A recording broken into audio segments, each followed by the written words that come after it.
All right, so this one says the pedestrian uses the model above, h is equal to 3a plus 28.6, to estimate a boy's height in h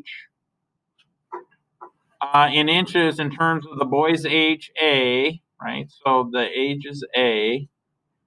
So I'm just going to jot this down real quick. The height is h, and a represents their age.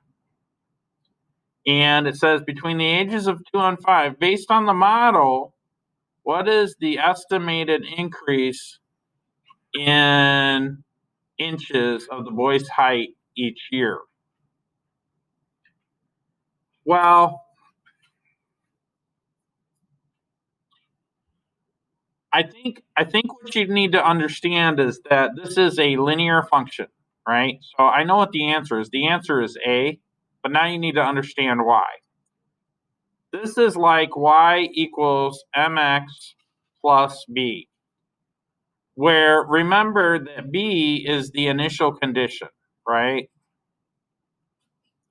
And m is what we call the rate of change. So if I look at this equation right here, and if I were to sketch the graph, I got to think in terms of this is the independent variable is which one? H or A? Well, A is the independent variable because H depends on A, right? This is a function of A.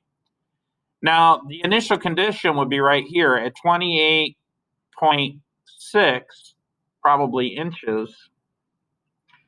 That's when they start measuring, and then it goes up with a slope of 3 over 1. Well, what is this? The height in inches, and A represents the age in years. So this is the number of inches per 1 year.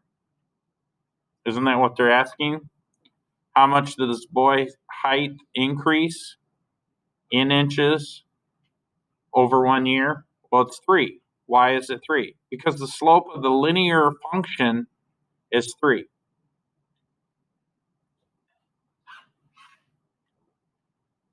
It's too easy. I wish I could